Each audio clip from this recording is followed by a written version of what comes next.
पास आएंगे, आपके पास लगातार हम चर्चा में लगे हुए हैं। इन सब के पीछे बड़ी खबर भी आप देखते रहिए।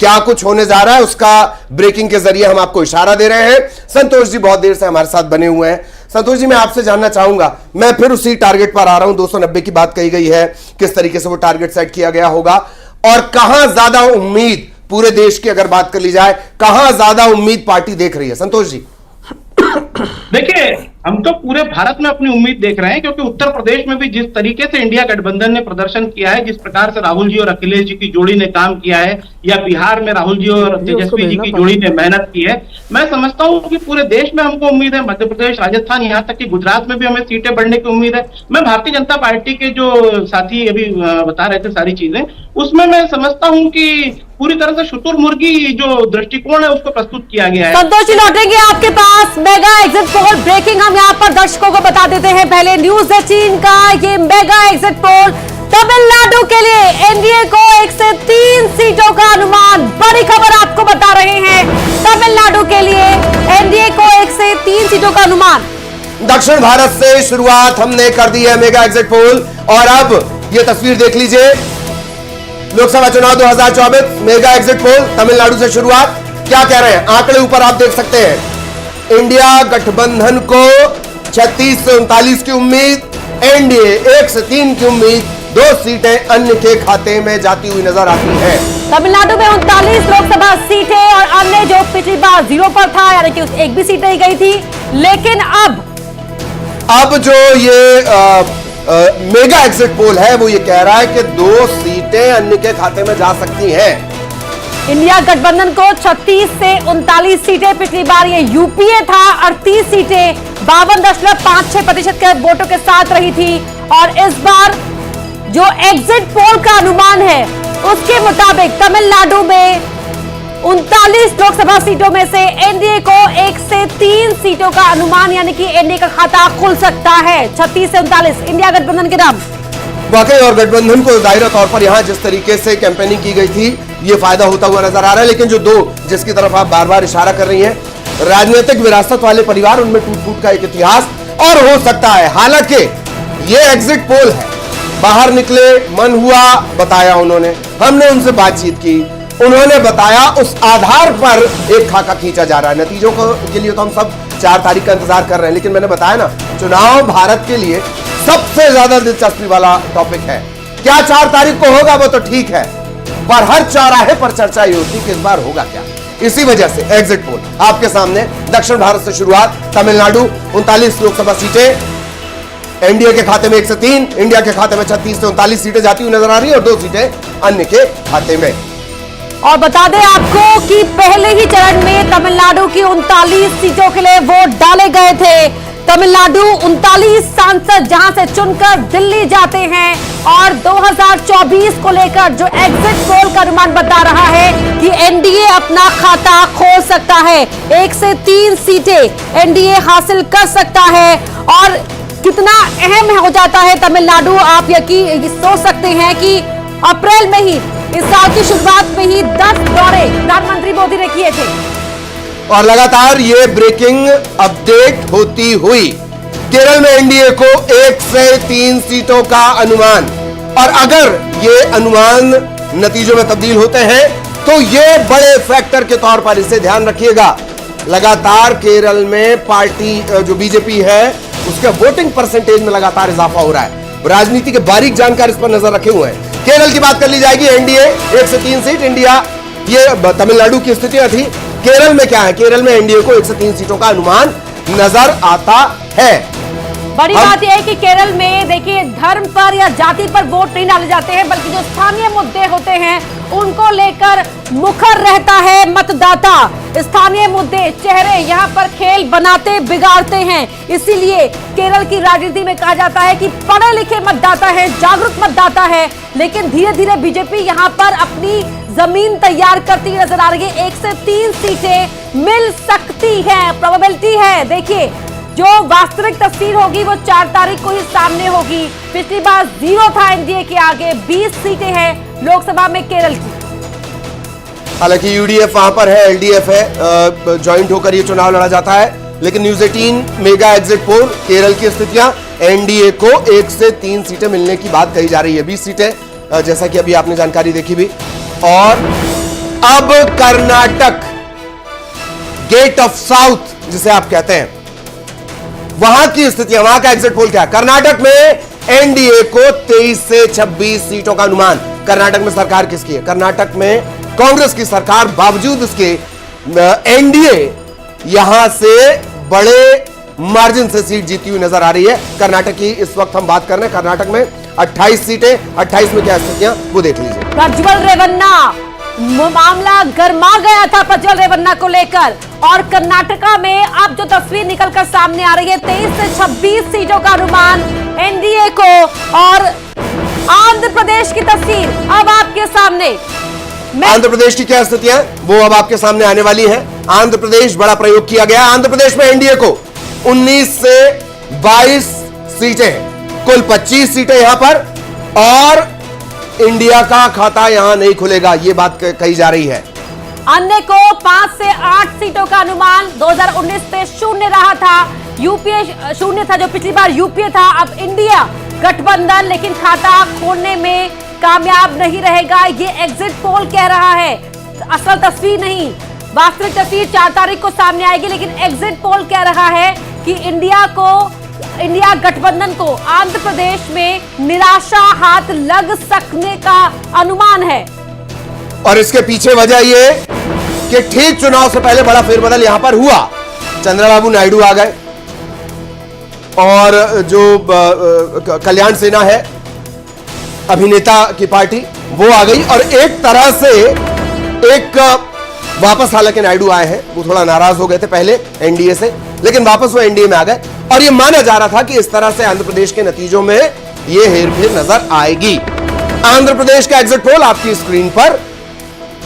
25 सीटें, वाईएसआर कांग्रेस यहां पर सत्ता में, यहां मिलती 19 से 22 सीटें नजर आ रही हैं। और अब अगला नंबर है तेलंगाना का। बड़ी खबर आपको बता रहे हैं, मेगा एग्जिट पोल तेलंगाना को लेकर क्या कह रहा है। 17 सीटें लोकसभा में, 7 से 10 सीटों का अनुमान। पिछली बार बीजेपी के पास 4 सीटें में गई थी 17 में से।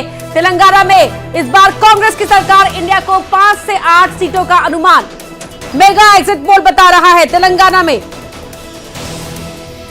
एमआईएम के खाते में 1 सीट जाती हुई नजर आ रही है। हैदराबाद की टाइट फाइट इस बार सबने देखी है।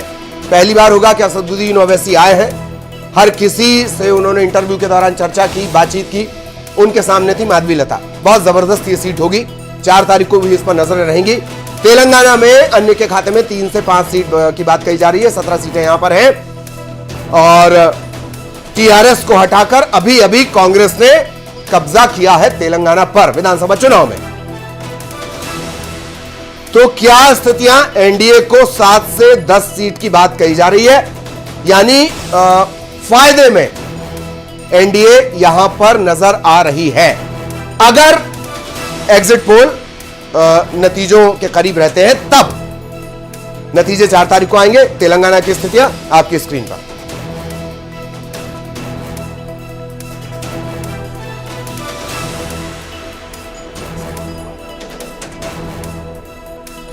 तो हमारे सहयोगी पुनीत मिश्रा भी हमारे साथ जुड़ गए हैं, खास मेहमान लगातार जुड़े हुए हैं। और अमित श्रीवास्तव, छत्तीसगढ़ कांग्रेस के प्रवक्ता, भी हमें ज्वाइन कर रहे हैं। संतोष गौतम जी कांग्रेस से जुड़े हुए हैं, मध्य प्रदेश से धवले जी हैं, राजीव चक्रवर्ती जी हैं, सौरभ दुबे जी हैं, और साथ ही पुनीत हमारे सहयोगी भी आपको दिखाई दे रहे हैं। पुनीत,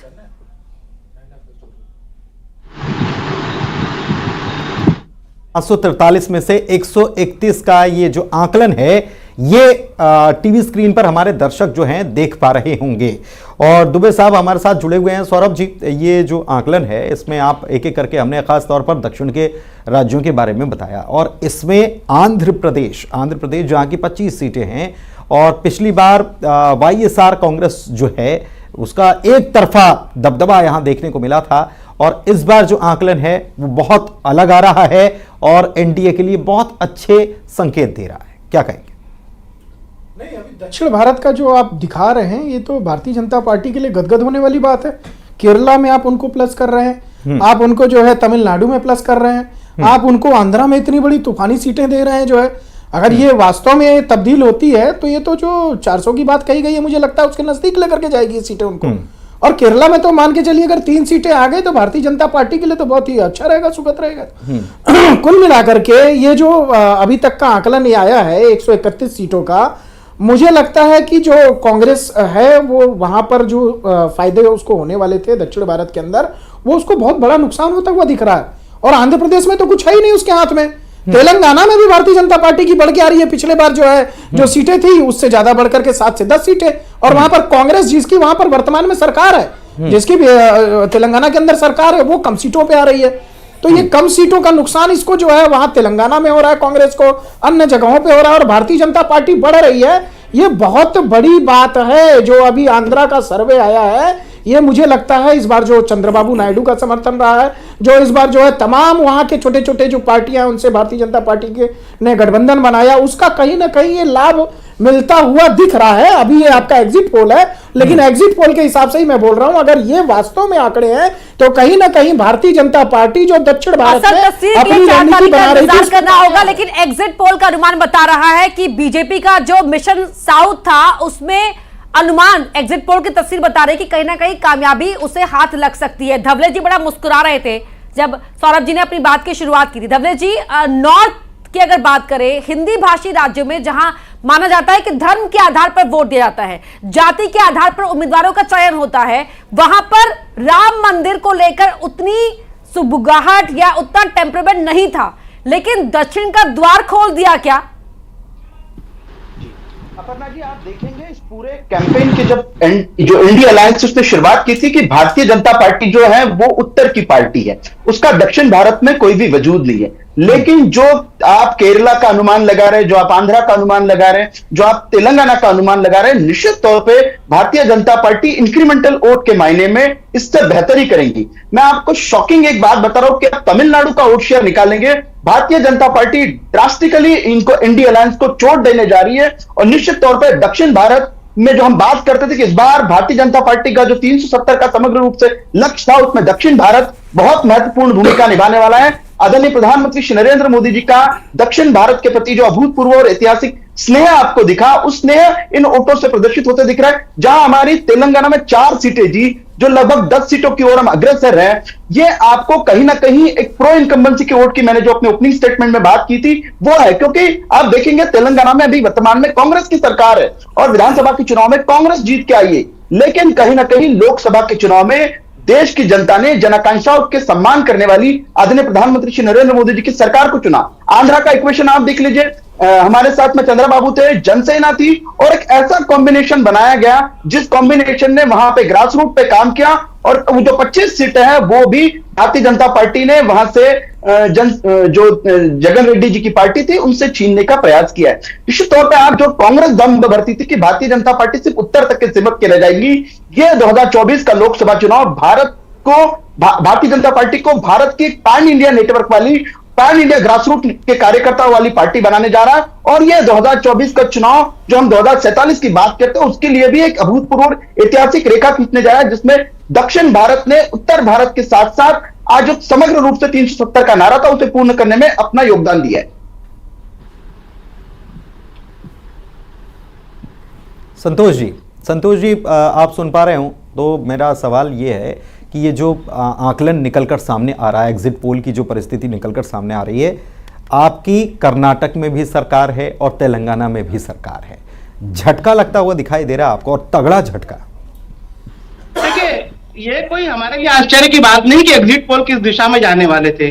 कांग्रेस पार्टी ने इसीलिए स्टैंड लिया था कि हम एग्जिट पोल में शामिल नहीं होंगे, लेकिन चूंकि हमें इस बात का भी पर्दाफाश करना जरूरी था कि एग्जिट पोल के आंकड़ों पर भी कुछ गौर जरूर कर लिया जाए और देश की जनता को भी बताया जाए हमारे माध्यम से कि एग्जिट पोल किस दिशा में जा रहे हैं। जिस पार्टी के प्रधानमंत्री, भारतीय जनता पार्टी के प्रधानमंत्री नरेंद्र मोदी ने कर्नाटक में 3000 के लगभग जिसके वीडियो आए उस सीरियल रैपिड प्रज्वल रेवन्ना के पक्ष में वोट डालने की अपील जनता से की, और उसके बाद भी यदि आप बड़ी बढ़त दिखा रहे हैं भारतीय जनता पार्टी या एनडीए को कर्नाटक में, तो मैं समझता हूं कि ये शर्मनाक है और जनता के विवेक पर प्रश्न चिन्ह। खड़गे साहब देखिए, संतोष गौतम साहब, बीच में आपको टोक रहा हूं, लेकिन मेरी बात तो, मेरा एक सवाल है, सुन तो लीजिए संतोष जी सुन लीजिए आप इस बात को आप अपनी जारी रखिएगा, लेकिन मेरी बात सुन लीजिए। इसमें आप थोड़ा सुनने का संयम रखिए। पहले तो सुन तो लीजिए आप, सुनेंगे तो फिर आगे, सुनेंगे तो आगे बढ़ेंगे, सुनेंगे तो आगे बढ़ेंगे। मल्लिकार्जुन खड़गे साहब ने, आप सुनिए आप मेरी बात, मल्लिकार्जुन खड़गे साहब 290 बोल रहे हैं ना, सुन तो लीजिए, 290 बोल रहे हैं ना, ये हमने बताया ना, सुनिए तो सही सर। अरे सुनते नहीं हैं, अरे सुनिए सर। 2 दिन पहले मध्य प्रदेश कांग्रेस की तरफ से ट्वीट किया गया था। जो आप सर्वे की बात कर रहे हैं ना, तो सर्वे आपने भी बताया और आकलन आपने भी बताया। तो आकलन जो है, सुन तो लीजिए, आप बोले जा रहे हैं लेकिन सुन लीजिए। मध्य प्रदेश कांग्रेस की तरफ से 2 दिन पहले फाइनल सर्वे 7वें चरण से पहले आपने जारी किया। इसमें आपने कांग्रेस गठबंधन को 332 सीटें दी। आज आपके अध्यक्ष जो हैं वो 290 कह रहे हैं। आप बताइए, पूरी बात ये 40-42 सीटों का आंकड़ा जो आपने अलग कर दिया, इसको समझाइए जरा। यदि आपने मुझे आमंत्रित किया तो मैं भी अपनी बात कह सकता हूं। मैं ये कह रहा हूं कि यदि कर्नाटक में आपने 28 में से 24-25 सीटें भारतीय जनता पार्टी को दे दी, तो इस हिसाब से आपका एग्जिट पोल किस दिशा में जा रहा है ये देश देख रहा है। आप तो 4.5 वोट 500 भी दे सकते हो, लेकिन ये याद रखना कि आपके एग्जिट पोल में देश का चुनाव के परिणाम तय नहीं होंगे। देश का चुनाव परिणाम 4 तारीख को आएगा और तभी पता चलेगा कि प्रज्वल रेवन्ना भाई। तमिलनाडु में भी तो इंडिया गठबंधन को ज्यादा सीटें दी है ना। अमित श्रीवास्तव जी भी जुड़े हुए हैं, आप ही की पार्टी के सहयोगी हैं छत्तीसगढ़ से। अमित श्रीवास्तव जी, ठीक है, हम नहीं पढ़ते हैं कि क्या क्या, किसका विश्वास, किसका आधार, किसका नहीं। बीजेपी शुरुआत से ही छत्तीसगढ़ में अटैकिंग मोड पर रही, कांग्रेस की रणनीति को लेकर भी, कांग्रेस के प्रत्याशियों को लेकर भी। पोस्टर वार जारी कर दिए गए, एक के बाद एक पोस्टर। अभी कुछ दिन पहले हाल ही में भी पोस्टर फिर निकले हैं कांग्रेस को लेकर, कांग्रेस को घेरने को लेकर। छत्तीसगढ़ में 9 और 2 स्कोर कार्ड। आपका अनुमान क्या है, पार्टी का अनुमान क्या है छत्तीसगढ़ को लेकर? आज जब हम आपके एग्जिट पोल पे बैठे हैं तो मुझे पूर्ण विश्वास है कि इस देश की जनता जो बहुत ही समझदार है, और देश की जनता ने अपने मताधिकार के प्रयोग करके जो आज इस यज्ञ पे महाआहुति उन्होंने जो दी थी, और उसका जिस प्रकार से मैं कहना चाहता हूँ झूठ, नफरत और लोकतंत्र और संविधान को बचाने के लिए उन्होंने अपना मताधिकार का प्रयोग किया था। और अपर्णा जी, आपको मैं बता दूं कि जिस प्रकार से दुष्प्रचार को नकार के अपने जीवन से जुड़े जमीनी मुद्दों पे उन्होंने जिस प्रकार से उन मुद्दों को प्राथमिकता दी है, मुझे पूर्ण विश्वास है कि 4 तारीख के जो खड़गे जी ने कहा है 290 प्लस हमारी एनडीए हमारे यूपीए गठबंधन जो इंडिया गठबंधन है उसको मिलने जा रही है। और लगातार जिस प्रकार से मैं भी बहुत सारे हमारे साथी प्रवक्ता प्रबुद्ध जनों की बातें मैं बहुत देर से सुन रहा था, लेकिन मैं एक ही चीज कहना चाहता हूँ कि ये चुनाव बहुत ऐतिहासिक चुनाव होने वाला रहा था, क्योंकि हमने देखा तो ये साधारण चुनाव नहीं है। क्योंकि जिस प्रकार से ये चुनाव में पहली बार संविधान को बिगाड़ने वाले और संविधान को बचाने वालों के बीच में था। ये 2 विचारधाराओं की लड़ाई थी, और लगातार एक तरफ जो देश के संविधान को बचाना चाहते हैं वो इंडिया गठबंधन में थे, और जो नहीं उनके साथ थे वो दूसरे तरफ थे। लेकिन मैं आपको बता दूं कि मैं एक अहम आंकड़ा ललित जी और अपर्णा जी आप लोगों के समक्ष रखना चाहता हूं कि जिस प्रकार से पिछले सिर्फ 15 दिनों की मैं बात करूंगा, 15 दिनों में प्रधानमंत्री जी ने 232 बार कांग्रेस का नाम लिया, 573 बार इंडिया गठबंधन का नाम लिया, 431 बार मंदिर मस्जिद का नाम लिया, 206 सभाएं की, और एक चैनल को उन्होंने 4 इंटरव्यू दिए, 80 इंटरव्यू उन्होंने दिए। लेकिन सबसे अहम बात, 750 बार खुद का नाम लिया कि मोदी जी की गारंटी, मेरी गारंटी। मतलब आप देखिए कि देश का चुनाव किस ओर ही गया। एक व्यक्ति की गारंटी पे चुनाव हुआ, और एक पूरे पार्टी का और एक पूरे गठबंधन का गारंटी था।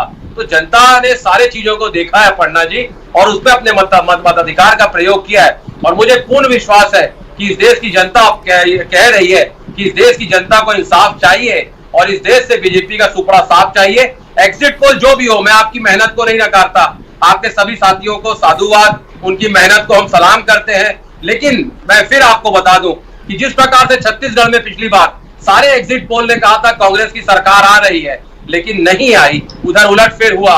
उसी प्रकार से आप लोग कुछ भी कह लें, हमें पूर्ण विश्वास है कि हमारी सरकार 4 तारीख के बनने जा रही है, वो भी भारी मतों से। चलिए, बहुत अच्छी बात, अच्छा ऐसे कॉन्फिडेंस रहना चाहिए राजनीतिक दलों में, ये अच्छी बात है। हालांकि आंकड़े भी निकल कर आए हैं, और जो सवाल पुनीत का था, हालांकि संतोष जी थोड़े से आज नाराज हो गए, मैं आपसे भी वही पूछना चाह रहा हूं। कांग्रेस अपने ही सर्वे में 300 के पार बताती है, फिर खुद ही ये कह देती कि नहीं हम 290 पर आ रहे हैं। ये 332, हाँ 332 ये आपके ऑफिशियल हैंडल से है। 42 सीटों का फर्क है। मुझसे पूछ रहे हैं आप?